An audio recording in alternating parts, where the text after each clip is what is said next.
Right, as soon as I press record, the dog comes pitter-pattering. My little video buddy here. Right, it's been a while since I've done any RC videos. The saga of the kitchen. I've had a very... Do you know what? I've had more questions about this one truck than any other that I've ever built.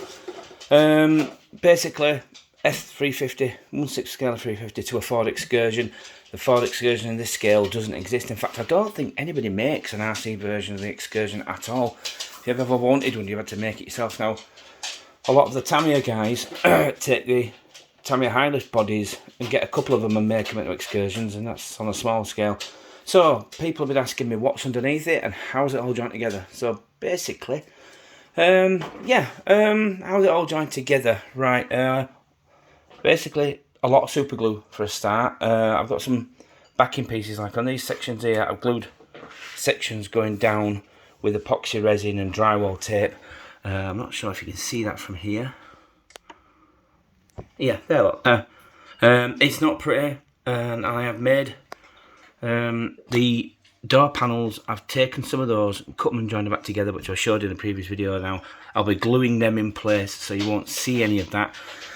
I'm not sure if the cream coloured seats are working. I did order some fake leather to go in the centre sections, but when it came it was the wrong colour, and he did promise to resend and never did, so I need to get onto that, just remembered.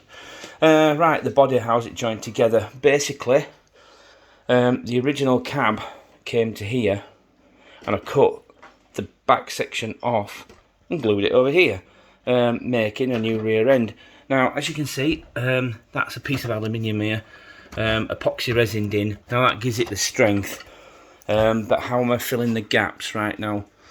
I saw a video by Ampro Engineering. Anybody who watches YouTube models a lot will know of him. If you're not subscribed, most of you have seen one of his videos at some point or other. The gaps here, I'm not really getting it in this light, to be honest. Oh yeah, you can see here. Dropped it.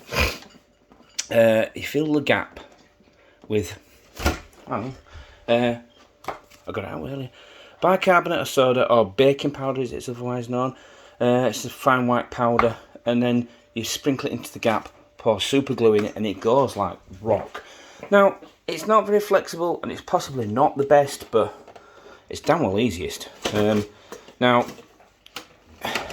this is the back of a front door, and this is the back of the cab, and then literally the rest is just join it together, just cutting and shaping. I'm hoping by the time I filled all of this, you won't be able to tell. Now, the best way to show you what I did with the baking soda malarkey is to take this front door off. Now, I got this off a friend, and the top part of the door was missing. Now, when I cut the door apart to make the rear section, I had these bits left over, so these are actually joined together there, and there. Now if you put it up to the light, it's see-through. That is just purely baking soda and super glue.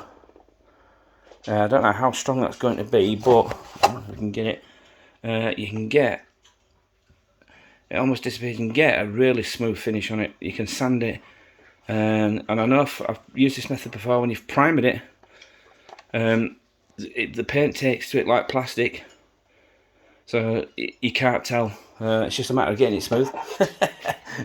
Yeah. So that's, I had 1.5 front doors. So yeah, there you go. I will be using the method of filling these holes, because I'm not keeping these on the Excursion. I don't believe the Excursion has these, and it's sort of a street model anyway. Paddy will recognise that, buddy. So yeah, two lots of front seats, making a 4-seater.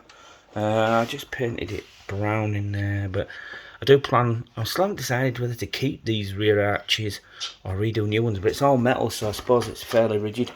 What's underneath? I've been asked, but yeah, that was pretty cool. I was sort of tempted to leave that silver, but right, now underneath here it's a Thunder Tiger Tomahawk 1/10 scale buggy, but they're quite a wide wheel track wheelbase on them. The wheels are pretty wobbly. For old Team Associated Thunder Tiger stuff, it's not the best engineered. Oh my god. It's gonna wobble on that. What is going on there? Oh, I guess I'll have to investigate that later. But yeah, you can pick it up even by the bits that I've joined. It's fairly tough. I reckon that'll take a reasonable beating when it's finished. I have to fill this now. What I'm going to use, I'm going to make a template of that out of thin aluminium, and then fill it with epoxy putty, and then just drag the the template across, and hopefully it'll make a similar groove all the way through. The roof pieces are joined the same way as everything else. There's a big piece of aluminium there. It's thin. I work on the dustbins and I brought it home from work, and it's tough, it's flexible, so it should bend without cracking. And I used actually Yoo-Hoo contact adhesive for that, just simply because it's a large area and it's flexible also. And so far, as yet, we've had no breakages. Every now and then you pick it up, you'll hear it crack a little. But hey, so now it's just, as far as the bodywork is concerned, I have a whole rear end to manufacture from scratch, because obviously the Excursion has a completely different rear end to the 350. But yeah, so I've got a plan for that. I've cut out a notch here, and I cut out the original piece of the rear window. Hang on, bear with me. Whew, that was a thing. This thing's heavy.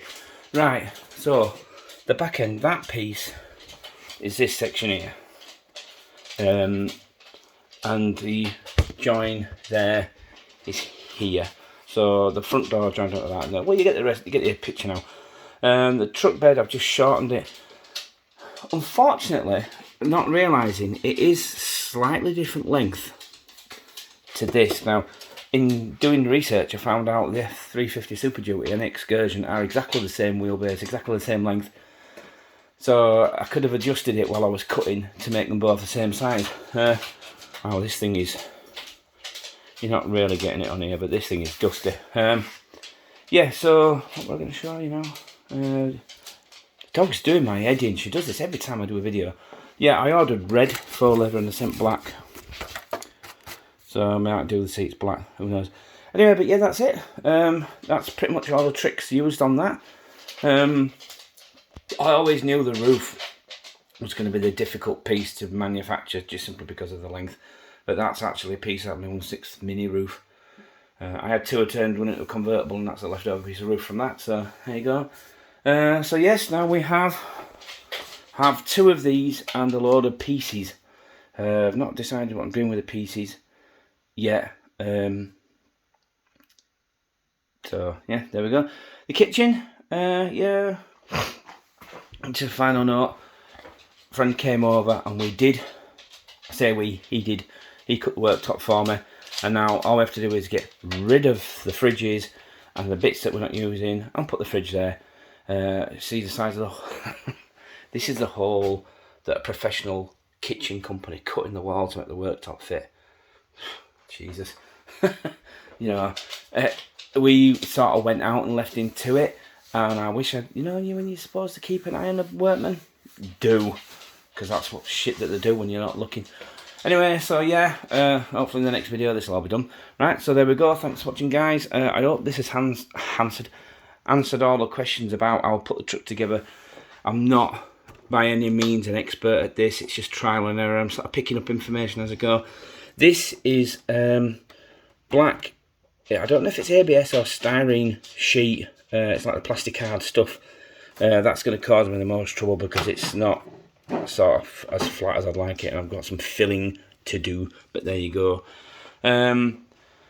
So oh yeah, haha, that's what I got to do a truck out for. This is this section here, and I just sort of followed.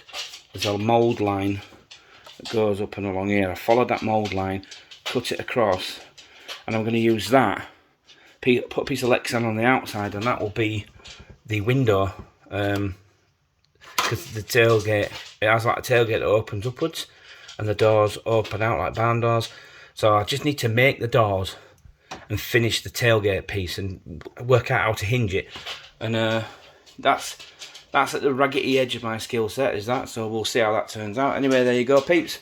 At least it's an RC video, not a kitchen video entirely this time. Thanks for watching, and be back soon.